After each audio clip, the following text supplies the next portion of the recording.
Have you ever felt that disconnect in your workplace when all the metrics look right, but you know something essential is missing? This pattern that I've uncovered across hundreds of organizations isn't just concerning, it's devastating your bottom line. I call it cultural dehydration. It's where your workplace slowly withers, trust evaporates, innovation dries up, and that authentic connection, it just disappears, all while your dashboard shows green. If you're following my content, you know that I am ruthlessly practical.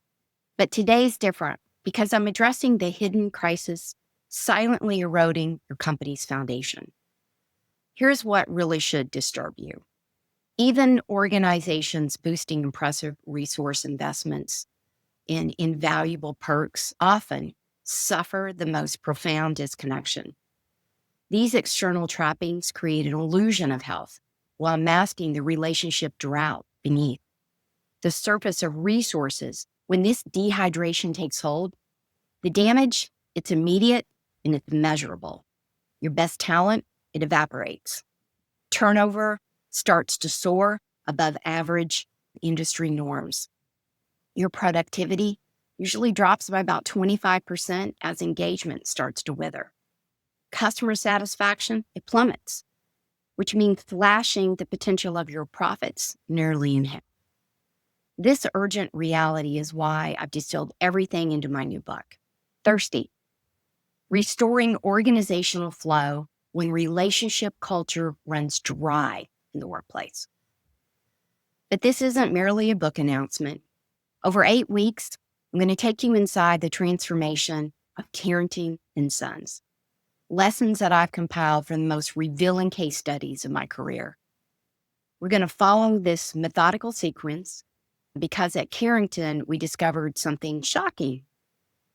Implementing solutions without really understanding the full diagnostic of processes actually intensified their crisis.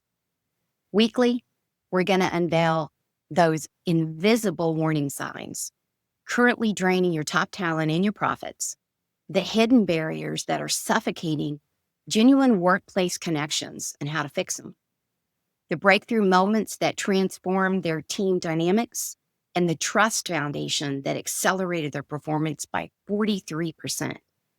We're going to begin next week, the physics of failure when the metrics mask the decline, exposing that fundamental error in how we conceptualize organizational health. What would you say if I told you the healthiest cultures actually share one counterintuitive trait that most leaders completely overlook? In the comments, I invite you to share your one indicator that you've noticed suggesting either cultural hydration or dehydration in your organization. I'll personally respond to those insights that align with the patterns that I've witnessed across many industries. Are you ready to organize what your culture is missing before your best people start looking elsewhere? Are you ready to recognize what your culture might be missing before your best people start looking elsewhere? Stay tuned.